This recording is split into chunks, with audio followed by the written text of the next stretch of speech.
Hello, this is Freethought Forum, a program by the Atheist Society of Knoxville and the Rationalists of East Tennessee. I'm Faithless Forrest. I am no longer Catholic Dan, and you are not a... And if you don't believe in God, you are not alone. Man, we should have had rehearsals. We skipped rehearsals today. All righty, well, today's program will discuss speaking ill of the dead. Speaking ill of the dead. Yeah, but first we want to tell But first we want to tell viewers about the show sponsors. All right. The Atheist Society of Knoxville frequently has a fun meetup at a bar or eatery. Tonight's meetup is at Barley's in the Old City, starting at around 5:30. Look for the silver-jacketed copy of The God Delusion standing upright on the table. And as Matt Dillahunty at Atheist Experience says, everyone is welcome to our happy hour for food, drink, and conversation. But if you plan to preach, proselytize, provoke, or punch, don't. Does the funniest, take it from here. The funniest Barley's Tap Room intro ever. The Rationalists of East Tennessee have several regular monthly meetings. The first and third Sunday mornings of the month are usually lectures with lively roundtable discussions. The second Sunday we hold the Skeptics Book Club. On the fourth Sunday we mix things up. Sometimes a get-together, we call a reflections meeting, features a potluck lunch in someone's home.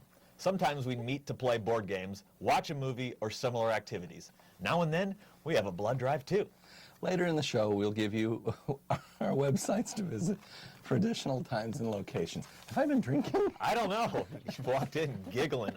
This guy is so happy about what we're going to talk about today on the show. All righty. Well, in the news, we have a birth anniversary, and it's John Steinbeck.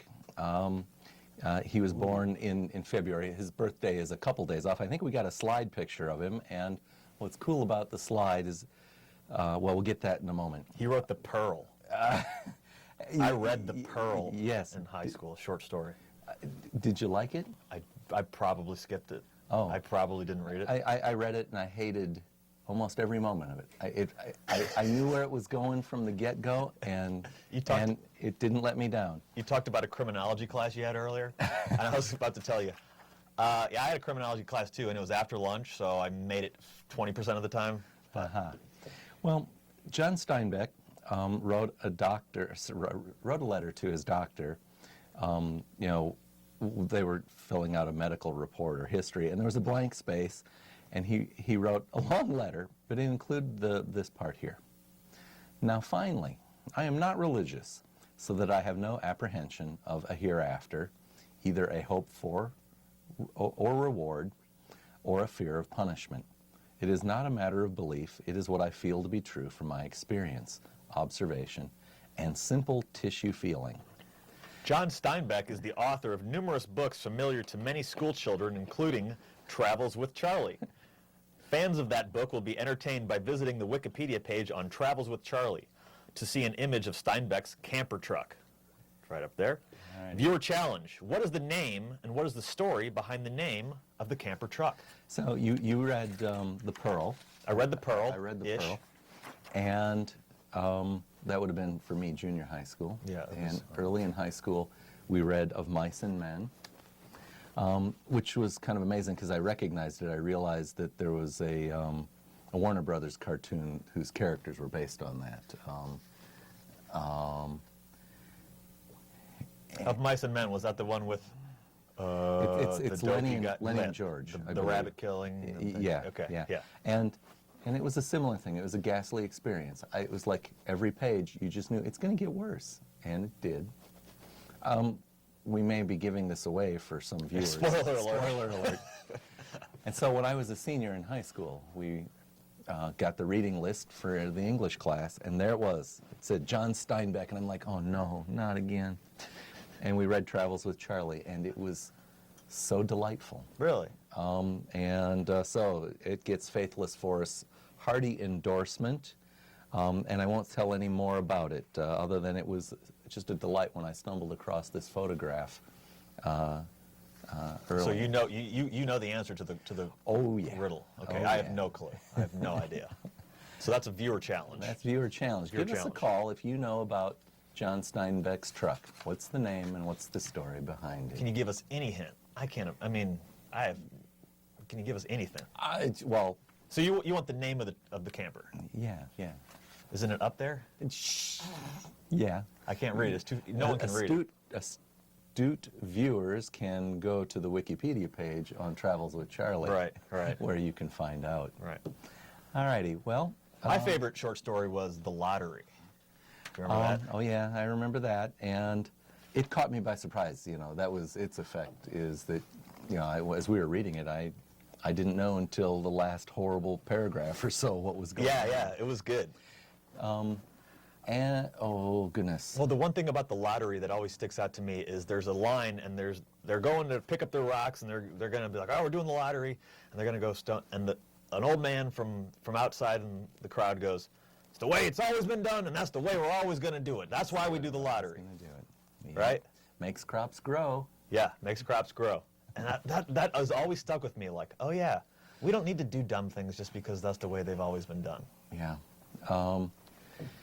Yeah, I don't know who wrote the lottery, but Mary Shelley. Say again? Mary Shelley, Okay. I believe. Google that too. That's a viewer challenge. Additional viewer challenge. Viewer challenge. Who wrote the lottery? Come up with the answers, and we don't know what we're talking about. But you know, I stumbled across I came in partway on a production on, you know, as a PBS station some years ago, and it was hosted by, I think her name is pronounced Maya Angelou, the poet and writer herself, and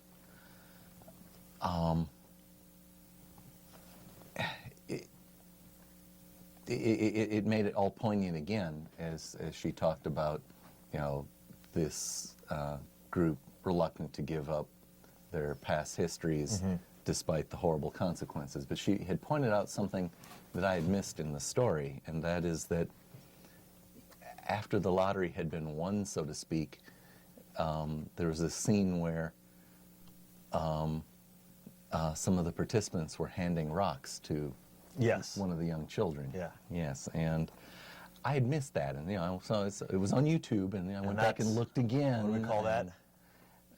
Indoctrination? Yeah. Maybe? Yeah. Yeah. Yeah. Sound familiar. So, Anyway, on we got a slightly couple less of news. depressing things, let's move to an FFRF it's not victory. FFRF gets Kentucky schools to stop coach prayer. The Freedom from Religion Foundation recently got a Kentucky school district to stop a public high school football coach from leading his team in prayer. Last September, FFRF had sent a letter to the Bowling Green City Schools asking that Coach Kevin Wallace cease from having his team worship before games. The complaint included a photo of Wallace with his students in a prayer circle, as well as his quote in the local paper acknowledging that he was engaged in the practice. This is the quote. It is illegal for public school athletic coaches to lead their teams in prayer, FFRF staff attorney Rebecca Markert said in the letter on behalf of the state church watchdog. The Supreme Court has continually struck down school-sponsored prayer in schools, public schools. Public school coaches must refrain not only from leading prayers themselves, but also from participating in students' prayers. After all, we really don't want the government endorsing prayer, and that's what it is when a government employee is leading, especially someone else's children in prayer. This story strikes very close to home. I am a coach. I have been a high school coach for many years in lots of different sports, soccer, wrestling, baseball, football, etc. Done a lot of this. Not this part, but so I've seen this part, right? And we see it all. You watch NFL on Sunday, you can see a player goes down, and then, or after the game, or all these guys kneel, and they're so dang pious, it makes me sick. Yes. It's so embarrassing. It's like, are you kidding me? Like, okay, so we got a paralyzed player on the field, which God created and caused to happen, but because you're going to go kneel close and be reverent, we're supposed to be like, oh, that guy, he's humble. He's a hero. Yeah, he's humble while he's making us all wait and watch him. Wow, it's awesome, man. So awesome. You're so great for. That's the kind of stuff that makes me sick. And coaches will actively get involved, and they'll say, "Come, join my whatever." And I saw this happen at the University of Missouri as well when I was there. And coaches would be a part of this thing. Like, you can't be a part of that. Like, they're free to do it. The players, you can't stop the players, I don't think. But to endorse it as a coach, it's wrong. And people are like, well, who cares? It's just some nonsense. Well, except that you are promoting that religion within your your public school. Well, and if you're a paid government employee, you're preying off on your On the employer's dime? clock. Yeah. Yes. And if the students, yeah, the problem in a school environment is that students are going to be horrifically subject to coercion. That's a great point. Right. There's another news release from the Freedom from Religion Foundation. Another victory against a California school board. The Freedom from Religion Foundation has won a judgment against the California School Board for its blatant religious discrimination. U.S. District Judge, it's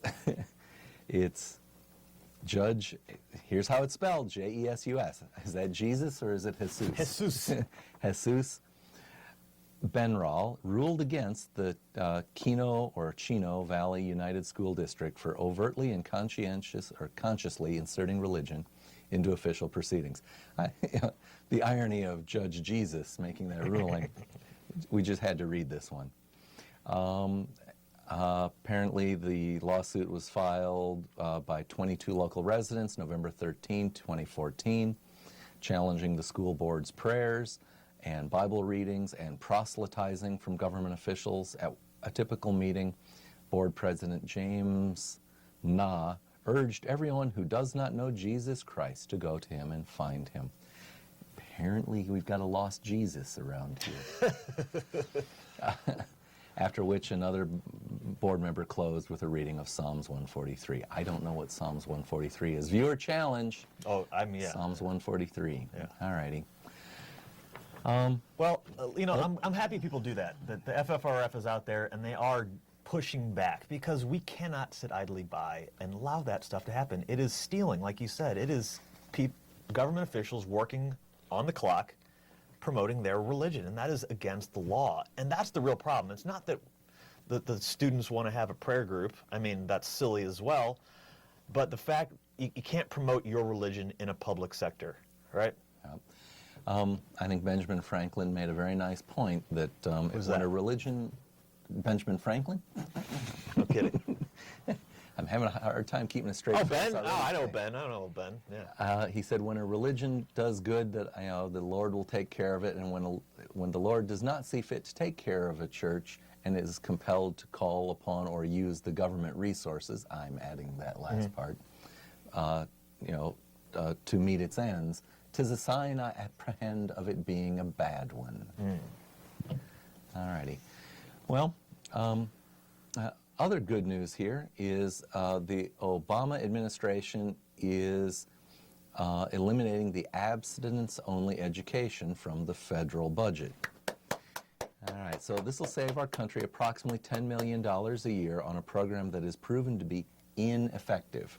In fact, I believe that they have a higher that kids have gone through an abstinence or ignorance-only educational program have a higher rate of teen pregnancy than those who have a sex education class like I had actually starting in grade school, where I learned the word fallopian tubes, and I love saying that word. Fallopian tubes. Fallopian tubes. Nice. All righty. Rolls off the tongue. Well, I love that one because I actually am a health teacher. And I, at one point in my career, was told I need to teach that. Abstinence-only based education. Oh, my goodness. Oh, yeah. Oh, absolutely, 100%. Luckily, I had an administrator who was somewhat progressive, and he was like, listen, this is garbage. We got this other stuff that we've been teaching for years. Don't do any of it. Just ignore it. And I was like, all right, no sex ed. I was like, is this? He's like, that's abstinence. But you're just not teaching that lie stuff. And so we just ignored the whole curriculum altogether, which is bad. Yeah. But yeah, telling people just don't do something that they're biologically programmed to do doesn't often work very well. Imagine that. Imagine that. Imagine that. Imagine that our human genetics, our biological drives take over. And when it's time for procreation, we have our bodies, And the real problem is that, after all, if people can believe in talking snakes, they're going to buy some lines about human sexuality that's going to be just downright wrong. Right. All Anyway, right. so you have got, and I think the giggle was from what our show is going to be about, right? You're giggling because you are so looking forward to our show topic, right? All right. Speaking ill of the dead. Yes, indeed. Speaking ill of the dead, passing of a Supreme Court justice. All righty. So I guess what we're going to do is talk about some of the reactions of, in the media, within the secular community, as well, about the death of a Supreme Court justice. Now, I first heard about it, it was Sunday night, I think, so it'd be just over a week ago now. I think it was Sunday night. I was on Facebook, and there was this photograph of Scalia, and it had a headline. Did I get the headline here? Do I have it on a slide? Justice Scalia dead following 30-year battle with social progress? There we go. There it is. And I laughed, and I saw that it was an Onion article, and thought nothing more. And then I scrolled down, and I saw other headlines. I love the Onion. That said that it was actually gone. true, right? And I realized that what I thought was simply a sensational headline from the Onion had an element of truth to it. So how did you learn about it? I actually had a similar confusing thing. I saw on Twitter somebody had written something ironic about marriage and Scalia. It was some comedy tweet, and I was like, I think they're implying that he's dead. And then I looked further. Sure enough, it wasn't a joke, but it was some sort of comedy headline. Yeah, so it was, in a sense, an example of how social media propagates information real quickly now. Both propagates as well as distort, maybe is a little bit of a word. Distort's a great word, actually, because it's definitely been a manipulation. Yeah. It can tend, everybody has an agenda, especially in social media. Anyway, Justice Scalia is dead, and please don't think that we're making light of this man and his family and his death of that aspect. We've got some things to read by others who address that, and I think they make some nice points. But before we talk exactly or exclusively about the death of Justice Scalia, I wanted to share with listeners, viewers, something written by Robert Ingersoll regarding another person of his time. Robert Ingersoll is a famous freethinker of the 19th century. And let's go ahead and read this. It's referred to as After Visiting the Tomb of Napoleon. He writes, "A while back I stood by the grave of Napoleon, a magnificent tomb of gilt and gold, fit almost for a dead deity, and gazed upon the sarcophagus of black Egyptian marble where rests at last the ashes of a restless man. I leaned over the balustrade and thought about the career of the greatest soldier of the modern world. I saw him walking upon the banks of the Seine, contemplating suicide. I saw him at, I think it'd be pronounced Toulon. I saw him pulling down the mob in the streets of Paris. I saw him at the head of the army of Italy. I saw him crossing the bridge at Lodi, with the tricolor in his hand. I saw him in Egypt, in the shadow of the pyramids. I saw him conquer the Alps and mingle the eagle of France with the eagle of the crags. I saw him at Marengo, at Ulm, and Austerlitz. I saw him in Russia, where the infantry of the snow and the cavalry of the wild blast scattered his legions like winter's withered leaves. I saw him at Leipzig, in defeat and disaster, driven by 1,000,000 bayonets back upon Paris, clutched like a wild beast, banished to Elba. I saw him escape and retake an empire by the force of his genius. And I saw him upon the frightful field of Waterloo, where chance and fate combined to wreck the fortune of their former king. And I saw him at St. Helena, with his hands crossed behind him, gazing upon the sad and solemn sea. And I thought of the orphans and the widows he had made, and the tears that had been shed for his glory, and of the only woman who had ever loved him, pushed from his heart by the cold hand of ambition. And I said, I would rather have been a French peasant and worn wooden shoes. I would rather have lived in a hut with a vine growing over the door and the grapes growing purple in the kisses of the autumn sun. I would rather have been that poor peasant with my loving wife by my side, knitting as the day died out in the sky, with my children upon my knee, and their arms about me. I would rather have been that man and gone down to the tongueless silence of the dreamless dust than to have been that imperial impersonage of force and murder known as Napoleon the Great. And so I would 10,000 times. So, how should we say? We're not the first to say that there's times when, no, you shouldn't hold back what you think about the dead, and saying that's just because it's recent, we should hold our tongue. No, that becomes a collaboration with, and it facilitates the forgetfulness, or it facilitates forgetfulness of what people do. The deeds that we do, we are responsible for. And one of the important differences between a non-believer and people of faith is that a non-believer knows that only here in the real world do our actions make a difference. And there is no scorekeeper who's going to fix up things after the fact. And I explained it like this to somebody when I made a joke. Someone said, well, you shouldn't make jokes about that. And I said, well, if we had a vengeful tyrant making decisions about our life, leading the people of America, and they died, wouldn't you make a joke about it? That's exactly what happened. That's exactly what happened. So I have here another thing that I found on the internet, and of course the woman's name didn't get printed out, but perhaps, Dan, I could get you to read this one, and I think it echoes, I have no, I would doubt that she would have heard of Ingersoll, but I think it echoes a little bit of his piece. Please read. Sure. You're breaking my cover that I can't read, but on the death of a brilliant public servant, I shall now proceed with great enthusiasm and passion to speak ill of the dead. Please do not mistake my energy for joy. He sought to take it away from so many people I love.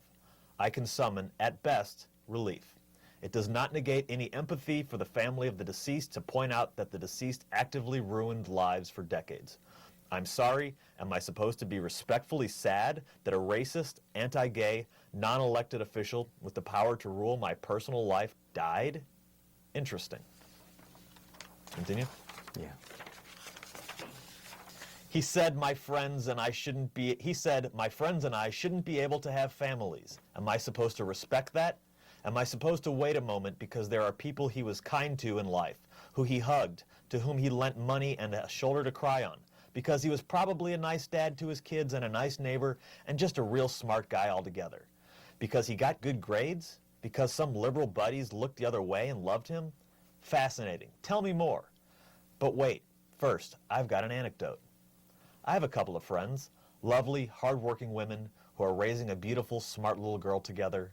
They're legally married, and they are her legal parents. She's a toddler, and she walks like a drunk man, but she's well cared for and loved. Sometimes she wears a Supergirl onesie. She makes her toys talk to each other. Antonin Scalia actively and bitterly opposed same-sex marriage. He also opposed legal adoption of a child by two parents of the same sex. Am I supposed to not speak ill of a man who spoke ill of so many of us? He was also an active and wildly enthusiastic foe of gay butt sex, which I obviously agree with because gay men are a disaster, and felt state laws against masturbation were just as important as state laws against incest. Let's take a little excerpt from an article in the godless liberal Jew paper, the New York Times. I'm sorry, but they quote his own writings on his favorite topic. In his 2003 Lawrence versus Texas dissent, which the Princeton freshman no doubt had in mind, Justice Scalia argued that if state sodomy bans are unconstitutional, then a slew of other bans are too. State laws against bigamy, same-sex marriage, adult incest, prostitution, masturbation, adultery, fornication, bestiality, and obscenity are likewise sustainable only in light of laws based on moral choices. So if you've ever cheated on your spouse, loved someone of the same sex, said bad words in public, or jacked off, you have my sympathies. Antonin Scalia will return to judge the living and the dead, and his kingdom will have no end. You can keep your wait till the body's cold because that man's heart was cold for years. I'm glad he and RBG were friends. That's very nice. Most people are wonderfully kind to those they love personally and can see and hug. People who affect their day-to-day lives and self-interests. They care because these people are flesh and blood and real, and they have to deal with them regularly. It's really in their best interests to be sweethearts. Show me a man who gives a flying heck about people he'll never meet, the poor, the downtrodden, the oppressed, the lonely, and I'll feel bad he passed away in his sleep, peacefully, on some fancy hunting trip on a luxury resort. You know, like the trips he took with Dick Cheney. I'm not sure how Scalia justified his stance on homosexual rights to a pal who has a daughter who is a public figure and has long been out of the closet. But hey, hunting's fun. I shall now continue to speak ill of the dead. I am not aware of any law, moral, or otherwise that confers sainthood upon every person who dies. In that case, Walt Disney, Pol Pot, and our greatest great-great-great-great-grandfathers are due some worship, stat. If he wanted respect in death, the man should have shown it to more people in life. He didn't turn into a good person as soon as his pulse stopped. He was permitted to live and die with the dignity he did not allow for others. I'm glad he apparently didn't suffer in death the way he made others suffer in life. Now let's get a great new justice in there. Personally, I'd be happy to see a Justice Obama. And if you think I'm talking about Barack, sorry, you've got the wrong spouse. All right. So that was a no holding back on that one. Excuse me. That was very well written. That was excellent. And you know, the point she made time and again is that the decisions that a justice makes affect us. They are binding by law. You know, they're determining what the law means. And you know, Justice Scalia had more enthusiasm for the law and the letter of the law than on its impact. Right. What I think people don't really understand is they think that we have a bunch of laws. We have a Constitution, and that Constitution is interpreted to create, we have the Bill of Rights, we've got 17 other amendments. That's kind of our basis of where we're coming from. All the laws are not in the Constitution, it's in the interpretation. The Constitution, in a sense, is a rule for how we make laws as well. Right. As well as who makes it. It defines more than that. But especially things like the Bill of Rights is an expression of where the government's power is limited. The Constitution... Did I take you off target? Well, the Constitution does not say, thou shalt be allowed to gay marry. It doesn't say anything about marriage. Right.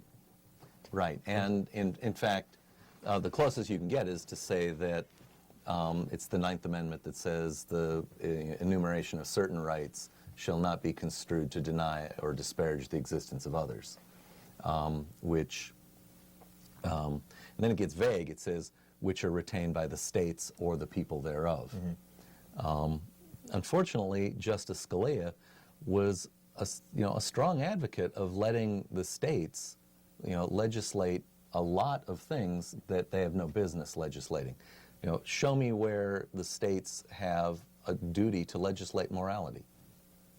I don't think there's any duty to legislate morality. And yet they're presumptuous enough to do that. Right, right. And you see it in some of the stuff that Scalia has written, where he talks about, well, our traditions and morals. Well, frankly, no. If you read the Constitution, you're not allowed to be picking and choosing that for people. Right. As I was contemplating today's show, I thought, of course, the person I want to have on the show here for us to interview is Scalia himself. Right. I would like to have asked him some pointed questions. What would you have asked him?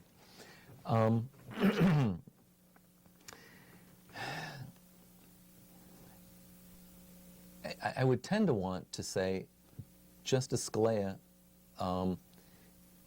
prior to the 13th and 14th and 15th Amendments, our Constitution allowed people to be owned, to be property. Justice Scalia, is that just? And that gets to the question that we've got here today. You know, what is justice? We'd like viewers to call in and tell us what they think is justice. And I'd like to ask him, you know, if that was just. If he answers that it was just, well, there's a great moral failing there. But if he answers that it was constitutional, I would say, doesn't that tell us a problem about using constitutionality as a figure of merit? And, you know, it took our nation a civil war to resolve that problem because there was no supermajority that could solve it, so to speak, by constitutional means. I would also ask Justice Scalia, was it really constitutional to make people property? Are there things in the Constitution itself that might say, no, that's maybe not a good idea? And of course, he's not here to answer. But I think there is. And I think there is, so to speak, a strong, not merely constitutional justification for the Union to invade the South and exterminate slavery. I shouldn't say justification. There's a mandate for it. And that is, in our Constitution, there is a clause that gives the federal government a sweeping, strong power. And people who say that the states are sovereign apparently don't understand the implications of, and I didn't think to print this clause out, but the federal government has a responsibility to ensure that the states have a Republican form of government. And Republican means representative. Now, persons who were property were certainly not allowed to participate in the Republican form of government. And the federal government had a responsibility to destroy any state government that oppressed that right.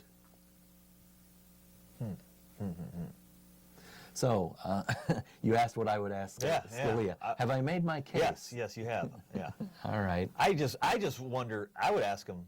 I would just be like, "You really believe all that stuff you say?" Like, because I don't think he really does. I think he, and this is what I think about like all of people of that sort of power. They will say whatever they think will keep them in office. I think he just loved power. Well, right? In the case of the justices, and this is explained to me in, it would be junior high school when we were learning about the Constitution, that the judiciary, the federal judiciary, is appointed for life. And the reason is that so they do not have to fear re-election. Mm-hmm. There was a lot of aspect of the judiciary that's meant to, in a sense, act as a safety valve, where a judge could let an accused off and not fear the repercussions at an election. Right. And in fact, you know, our justice system is kind of set up like this, that, you know, we have the police who are supposed to gather evidence and then, you know, make an accusation, and this goes to trial. And the police have to do their job to prove the case they're making, or the defendant walks. And in the case of, and for criminal proceedings, there is a jury of peers. What does peers mean? People equal to you. Equal to you. So I've always guessed that the meaning of that is a peer, like a boat, you pull up to a pier and you can tie off to it because it's at the same elevation to you. I thought it had something to do with person. But well, anyway, viewer challenge. What's the etymology? 215-215-2288. We got a couple of questions out behind peer. But peer may be one of those words that also can be almost its own antonym, because in English usage, a peer was the nobility, and so you talked about the House of Lords; those were peers. Now, probably what that stems from is that they felt they were equal to the king. They sure didn't think that they were equal to the serfs. I see. But what was the question I was? What is justice? Responding to? No. Oh, what were you at? No. Well, I do. And well, so what is? We've got a judicial system that is actually meant to offer numerous opportunities for the accused a way out. Now, the first is that if the evidence doesn't warrant conviction, that's a way out. Right. But trial by jury of peers is another.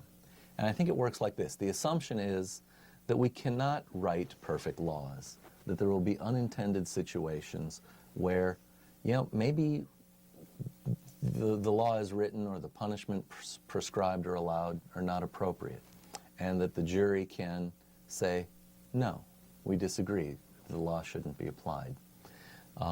Historically, this actually stems way back from traditions of the ancient Greek. The ancient Greeks practiced a democracy, and they began trial by jury. And like many things, they then back annotated a mythical history to that. According to the Greeks, the first trial by jury was when Orestes was accused of killing his mother. Well, there was no doubt about the facts. He killed his mother, but he said, well, I had to. I was commanded to by Apollo, but the Furies were punishing him for matricide, and Orestes pleaded to Zeus for relief from the Furies, who, what are the Furies, do you know? No. Angry old women who nag at you. Oh, but will in nag that you to case, I death. know many Furies. And Orestes was in Athens at the time. He Sidebar appealed to quick. Zeus. Sure. Orestes, is that Yes. where we got the word arrest? No. Veer challenge? Anyway, continue. So he appealed to Zeus. Zeus heard his plea, but he couldn't decide. So what did he do? He made it Athena's problem because it was at her city. So Athena got 6 men of Athens to hear the facts of the situation. So there was no dispute about Orestes had killed his mother. Right. Because his mother had killed his father, he was avenging the sin of patricide by committing the sin of matricide. And the Furies, stated their case that they were mandated to punish the committers of matricide, Right. and that's their job, and they can't be prevented from executing their job. And so it was a jury of 6. So what do you suppose happened? Tied. And so it was actually then thrown back onto Athena, who decided in favor of Orestes. And the trivia point there is because she was born without a mother. She had no mother to sympathize with, I guess. But our tradition of justices deciding on the of juries deciding on the applicability of the law stems from both the actual legal history of ancient Greece as well as their mythological history. So now we're 1 justice down. Yep, so instead Now of we're having back to a 9 tie. justices, we've got 8, and that means there can be a tie. That means there can be a tie. And so that's kind of a perilous situation for justice to be in at this time. Our Constitution has provisions for how this is remedied. And what it says is that the president has the, I don't know if it says the word power, or it probably says something like shall appoint, and the Senate, not the whole Congress, just the Senate, shall approve. I think the words advise and consent are used as well. And so that's the thing that's before our nation. The opportunity as well as the difficulty that we will have to go through. I don't know if you've thought about it yet. I have. Who would you pick? I have 3. So there's an interesting You're the president. thing. Who do you want?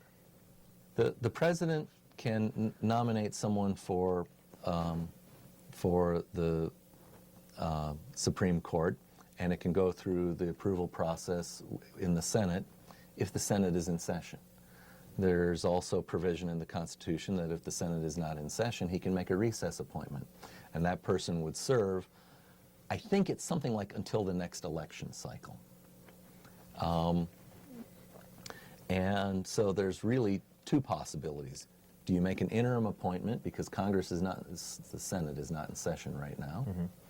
Or do you make an appointment and give the Senate the opportunity to debate and then confirm or deny the appointee? You know, so within, I'm told, I've read, less than an hour of the news of Scalia's death, what happened? The Republicans said they will not allow anything to get through, right? Well, the Senate Majority Leader stated that he wouldn't approve anyone. He didn't bother to wait for the qualifications. He essentially said that, you know, a president has become a lame duck 3 years into his last term. It strikes me that such a stance would leave the Senate with no, how should we say, no moral standing if he simply said, well, I guess I should probably just replace, do an interim appointment and not give you an opportunity to express an opinion at all. I would love it. So if you're going to do an interim appointment, who would that be? Because assuming, you know, this is going to be someone who's there for approximately a year. And although I don't know the state of her health, and I don't know if she would take it, if I were the president, I'd ring her up and say, Sandra Day, do you want your old job back? There's a kind of a nice irony here, and that is that, you know, she was a Reagan appointee, and let the Republicans argue against a Reagan appointee. So that's your pick? Yeah, that would be the interim, and it would be Sandra Day. I don't know enough about the specifics of federal judges to know any others. And yeah, I must admit, I was just appalled during, it was somewhere probably around 2006 when there were vacancies on the court, and the previous president appointed someone to the court all the way to the empty position of Chief Justice, who, promoted to the top position and not promoted from within. That seemed real appalling. So that things ought to be promoted up through the system, so that you have someone who understands how the federal court system works because they've been in it. And well, that goes in the face of who I'm going to pick. Sure enough. All right. I've spoken enough. I have three choices. I have three picks. Obama, if you're listening, if you can't appoint yourself. That you can't. Can't? I didn't even think about Michelle. Interim? Hey. So she's a lawyer. She's a lawyer. Uh-huh. But, well, of the two Obamas, I know that President Obama has taught at, I believe, Harvard, at a university level. He's taught constitutional law. I don't actually know what her specialty is. Well, here are my picks. All right. Bill Clinton. Yeah, you're kind of going for the stick in the eye approach here. I am. Dr. Drew. You know who that is? Dr. Drew, I don't know. I'm TV free, so if this is a TV person... Well, he's a TV doctor who was a genius. All right. Derek Jeter. All right, I don't know that one either. Sounds like a sports figure. He just retired New York Yankee. He was the captain.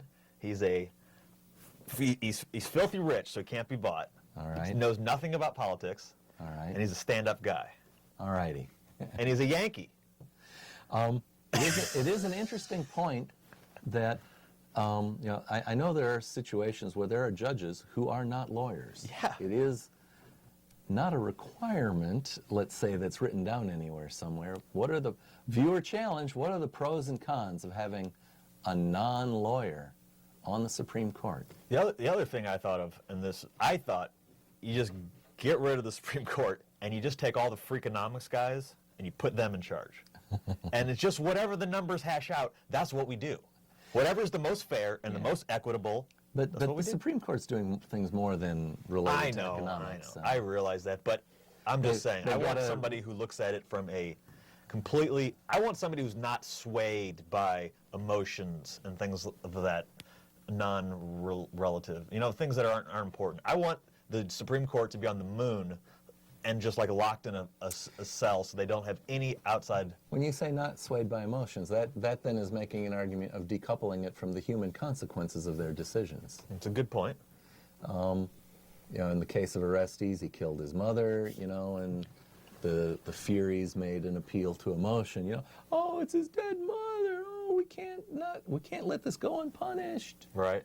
And on his side, Orestes called as witness the god Apollo. The god Apollo was compelled to testify at Orestes' trial. Imagine having that power of compulsion. My real selection. And because the point is that Orestes was commanded to kill his mother to avenge his father's death by the god Apollo, like in person. See, I go for like the funny angle, but so really who I love to appoint would be Forrest, because you are the most thoughtful, knowledgeable, and you're a science guy, and you understand.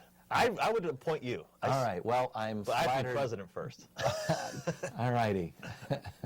I'm flattered, but I'll have to decline. All right. Good thing I'm not president. All righty. So, elsewhere on the internet, though, I was aware of some. We got 12 minutes left. Yeah. I was aware of some of the opinions of Justice Scalia over the years.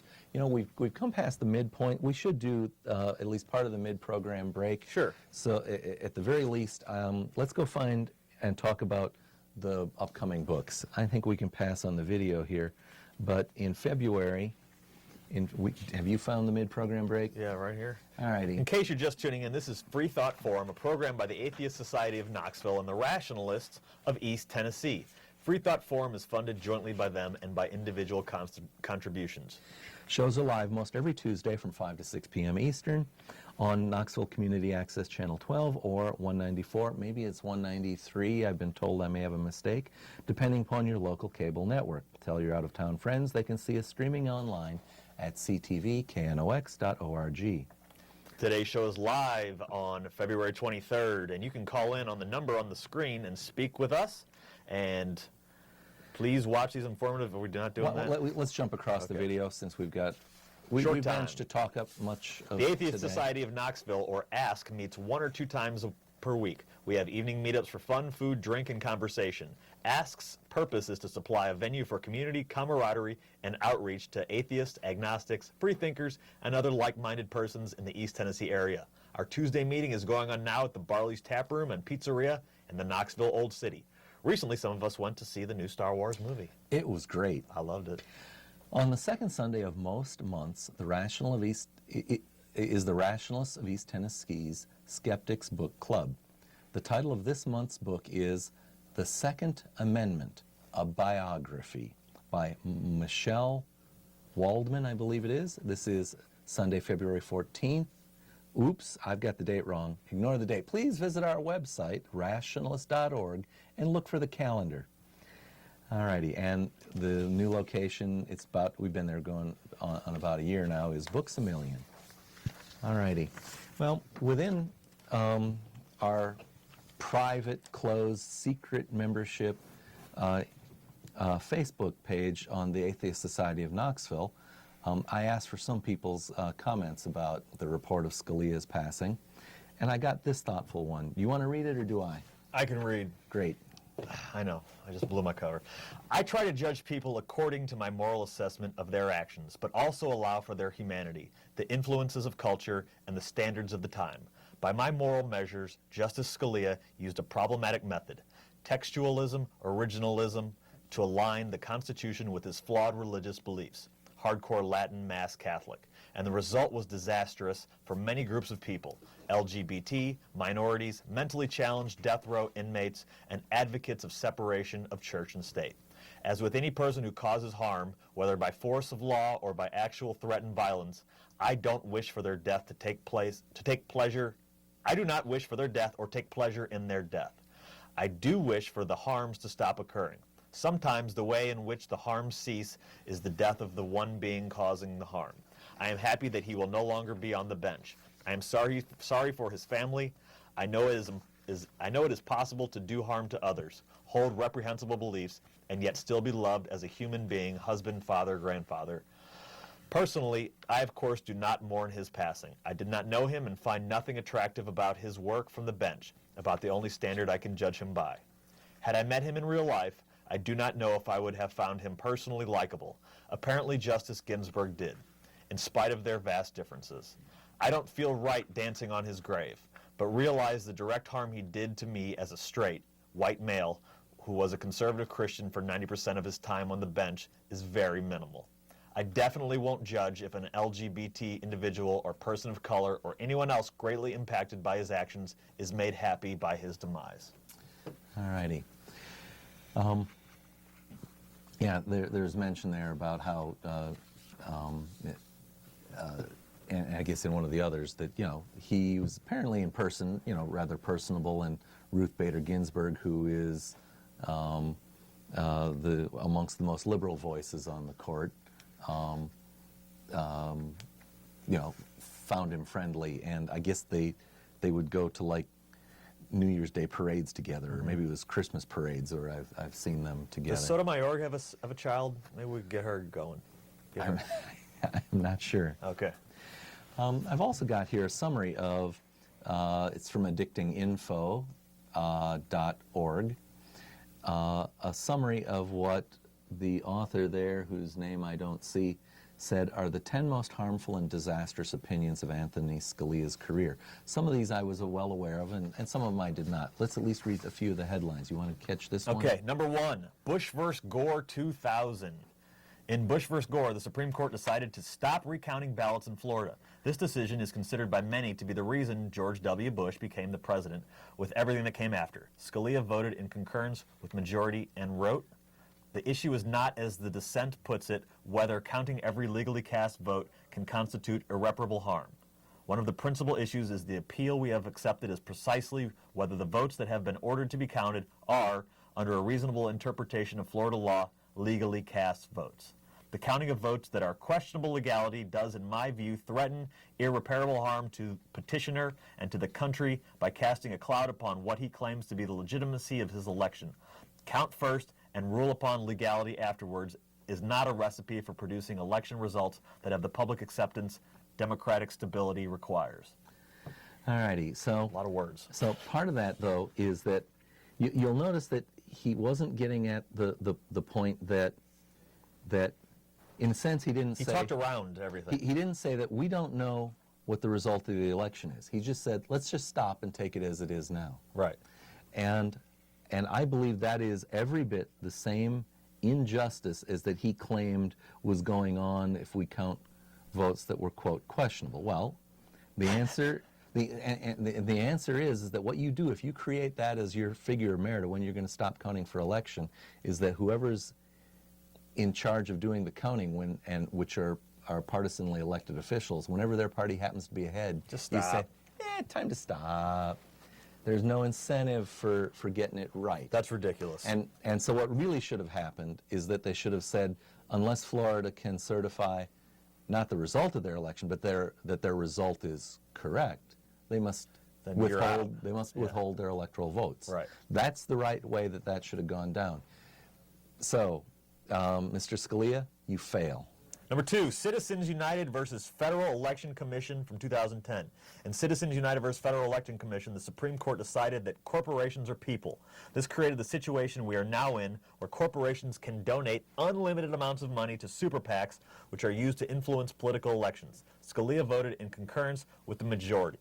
Read that? And wrote, even if we thought it proper to apply the dissent's approach to excluding the First Amendment coverage, what the founders disliked, and even if we agreed that the founders disliked founding-era corporations, modern corporations might not qualify for exclusions. Most of the founders' resentments towards corporations was directed at the state grant monopoly privilege that individual chartered corporations enjoyed. Modern corporations do not have such privileges and would probably have been favored by most of our enterprising founders, excluding perhaps Thomas Jefferson and others favoring perpetuation of an agrarian society. Now you'll notice what he did here. He said, and would probably have been favored by our enterprising founders. So, for a man who spent this career talking about, well, we've got to just apply the text only. Right. He didn't hesitate to just go find some excuse. Oh, look, this matches my preconceptions, and justify his vote on that. His view was, hey, you can just buy elections. Anthony Scalia, you fail again. Number 3, Hobby Lobby, Burwell versus Hobby Lobby 2014. The Supreme Court decided that private businesses can be exempted from certain laws on religious grounds. Justice Scalia voted with the opinion of the court. During the case's oral agreement, Scalia said, Well, religious beliefs aren't reasonable. I mean, religious beliefs are categorical. You know, it's God tells you. It's not a matter of being reasonable. God be reasonable? Question. He's supposed to have a full beard. And I read this and I'm like, does that make me God? I read this and I'm like, this is an opinion? That's nothing. Expressed? Well, okay, I guess this was during oral arguments. But, you know, where in the world has this anything to do with the rights or lack thereof of corporations and speech? And in fact, you know, where in the world did the federal Constitution or the state Constitution ever grant the federal government or a state government the power to create artificial persons? That certainly is not something that is in any constitution. Number 4, King versus Burwell. In King versus Burwell, the Supreme Court decided that subsidies under Obamacare could be used through the federal exchange program. Scalia dissented, saying, We should start calling this Scottish care. This court's 2 decisions on the act will surely be remembered through the years, and the case will publish forever the discouraging truth that the Supreme Court of the United States favors some laws over others and is prepared to do whatever it takes to uphold and assist its favorites. So, whatever he cares, you know, boy, does that seem like the pan calling the kettle black after we read some of those other things, right, where you know, he wasn't working based on the text of the Constitution or laws. And in fact, you know, the point being is that he's trying to overturn the will of the people as expressed by their elected officials. Well, we got 2 minutes left. I wonder if there's a best one here to grab. And, oh, Lawrence versus Texas. Maybe we can do this quickly. In the Supreme Court decision, a law that banned sodomy was struck down. Scalia dissented from the opinion of the court. He wrote, Many people who do not want persons who openly engage in homosexual conduct as partners in their business are scoutmasters, as scoutmasters for children, as teachers for their children's schools, or as boarders in their home, he wrote. This view is as protecting them as their families from a lifestyle they believe to be immoral and destructive. So once again, we've got this whole thing about he's going to legislate morality. Where in the world did they get that power out of our Constitution? I don't know. Scalia, na na na na, Sail. na na na na, hey hey hey, Goodbye. All righty, well, we're down to the last minute, and it's time to start wrapping things up. Get out your pen and paper. This has been Freethought Forum, a program by the Atheist Society of Knoxville and the Rationalists of East Tennessee. I am Faithless Forrest. And I am no longer Catholic Dan. Please send us feedback, leave voicemail at 865-272-9060 or email us at freethoughtforum@yahoo.com. You can see this show on Tuesdays from 5 to 6 p.m. Eastern, and it's at ctvknox.org. Tell your friends. The opinions expressed on this show are of the host, guests, and not any official opinion of Ask or RET. We would like to thank Sam for technical support, the staff at CTV Knox, and to all our viewers. Nuns, those who identify with no religion, are the fastest growing group of a religious group in America. Right here in East Tennessee, the Atheist Society of Knoxville and the Rationalists of East Tennessee are places you can find fellowship and fun. Remember, You are not alone. Justice Sonia Sotomayor.